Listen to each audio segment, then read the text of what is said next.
You wouldn't save the world. Nobody would.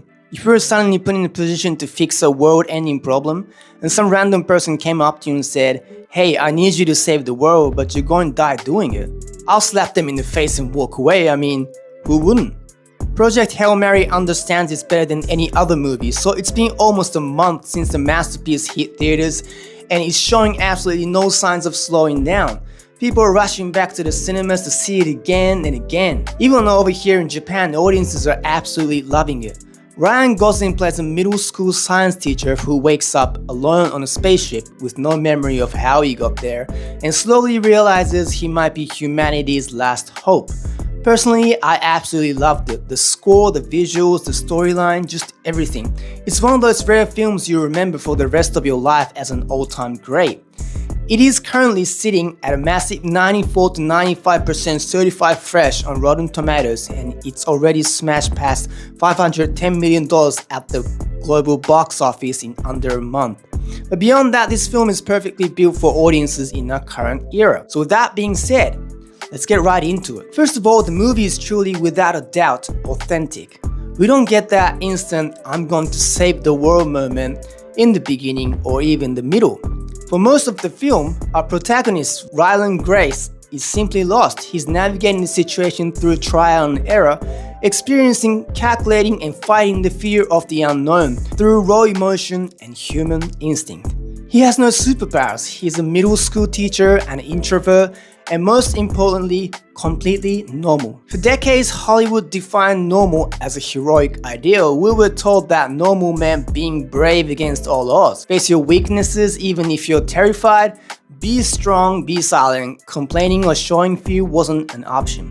That was the stereotype we were sold. We have so many masterpieces that teach us to fight with everything we've got simply because it's the right thing to do. Think of Miles Morales taking that leap of faith in Spider-Verse, or Desmond Doss charging into hell without a weapon in Hacksaw Ridge. Even the Iron Giant, a machine built for distraction that chose to be a hero. I love these films. I saw them on the big screen and honestly I was moved to tears by their bravery. There is nothing wrong with them. They're incredible stories. So, what changed? Look, I'm a fan of Marvel, and to be fair, they've tried to ground things like in Iron Man 3, where the focus was on Tony Stark's panic attacks and the man inside the suit, rather than just the tech. But for a lot of us, it's not just about the writing anymore. It's about the whole concept of a superhero that's starting to feel kind of disconnected. In our world, there's no such thing as a professional hero. There are no Avengers, no Spider-Man, and because that fundamental setting is so far from our reality, it's getting harder to fully lose ourselves in those worlds. There's this slight uncomfortable friction feeling that no matter how human the drama is, it's still rooted in career and a system that just doesn't exist. Look, we all need to escape reality sometimes, and those films are amazing at giving us gods and legends to look up to. But we experience a kind of fatigue where the heroic formula feels like it belongs to a different planet. We're not rejecting superheroes, we're just craving a different kind of realism. On top of that, we're just drowning in visual noise. Between weightless CGI and now generative AI, everything on the screen can be faked perfectly. When everything is an artificial spectacle, we instinctively start looking for something we can actually trust. We're looking for the tangible. That's why the timing for Project Hail Mary was so perfect. It didn't need to promise us a cape or a destiny. It just gave us a guy, a lab, and a problem to solve. He would dare to say, "I will save the world, don't you worry." We were starting for something real, and this movie was exactly what we needed. So what makes this film an authentic film?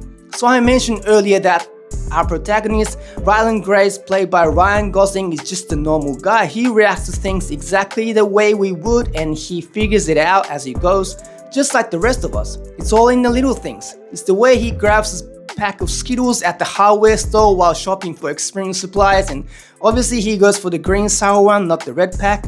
It's the awkward moment where he tells a student to stop running in the hole only to realize the kid was actually just walking. He commutes on a bicycle wearing a dorky helmet, a yellow raincoat looking jacket, and glasses. These tiny details just make him feel incredibly safe and relatable. He looks and acts like a completely down-to-earth guy. Here's where it gets interesting. The movie opens with Grace waking up in a spaceship with absolutely zero memory of how he got there. He's drenched in sweat, his hair is a mess, and his body is completely weak from waking up out of some kind of hypersleep. Then you realize there are two other people on the same ship with him, and they're both dead and he is alone on the spaceship. The brilliant part is that the movie starts with Grace and the audience on the exact same page. We have no idea what's going on, and neither does he. We watch him find his way, slowly piecing together his fragmented memory throughout the film to figure out why he's on that ship and what his mission actually is. From the very beginning to the very end, our knowledge of the story is perfectly synced up with the protagonist. Now, there are plenty of films that use the amnesia trope, but trust me, this one does it on a whole other level, and there are massive reasons for it. The filmmakers had to structure the story this way to really drive their core message home to the audience. You wouldn't save the world. About 3/4 of the way through the film, Grace remembers something huge. He didn't go on the mission voluntarily. He didn't step up to board that spaceship because he was brave or bold or trying to be a classic superhero. I'm not gonna spoil exactly how he ended up on that ship, but let's just say it was definitely not his choice. But regardless of how he got there, he realizes that the reality is he's out there in deep space alone. So what actually drives a guy like Grace to step up and save the Earth? It all comes down to Rocky, the alien he meets out there. Grace realizes pretty quickly that not only is this alien incredibly intelligent, but he's also entirely alone on his own massive spaceship. Rocky had to watch his entire crew die in their sleep during the journey. When Rocky reveals that his planet is facing the exact same extinction level threat, they decided to team up to save both their homes. They share this deep, tragic common ground. They're both completely isolated, carrying the weight of their worlds on their shoulders. Throughout the movie, we spend a lot of time just watching Grace and Rocky communicate, watching this unlikely but absolutely beautiful friendship grow. There are moments where they both face genuine life-threatening danger, and the way they handle it together, man, the dynamic on the big screen is something else. It is absolute gold. And the truth is, without Rocky, this mission would have failed. Period. Grace was incredibly lonely. Oh, and by the way, the ship only has enough fuel for a one-way trip. Grace is never going back to Earth 100%. He knew he was on a suicide mission. Sure, he might have been able to start the work, he might have even tried to finish it, but that drive will never have lasted because at the end of the day, he was manipulated into being on that ship. People usually only take massive action for one of two reasons. They are either manipulated or they're inspired. Rocky didn't give Grace company, he gave him a genuine purpose. Grace wanted to help his friend save his planet so that Rocky could finally go home. And Grace understood exactly how badly Rocky wanted to go back, because that's exactly what Grace wanted for himself. Ever since he woke up on the ship and remembered Earth was dying, he kept telling himself, "This is my mission. I have to do this."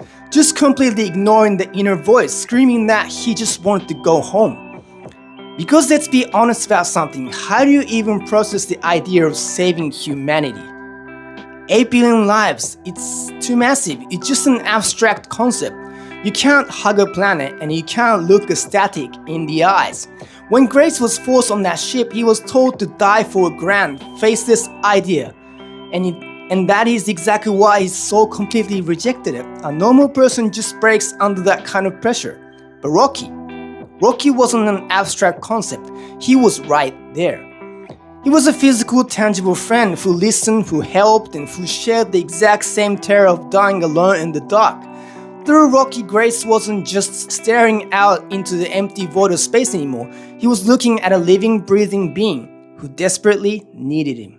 Grace doesn't suddenly transform into a fearless superhero. He doesn't give a dramatic speech about justice or duty. Instead, he just finds something, or rather someone, that matters more to him than his own fear. And isn't that how life actually works? We don't wake up wanting to die for strangers. We wake up wanting to protect our own little world.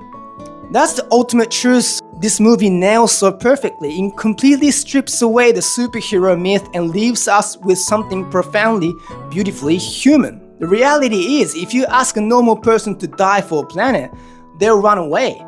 My biggest takeaway after watching this movie was simply this: you wouldn't save the world. None of us could sacrifice ourselves for 8 billion faceless strangers.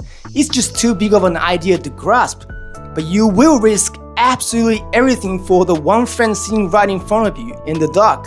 You will risk all for the ones you truly care and love.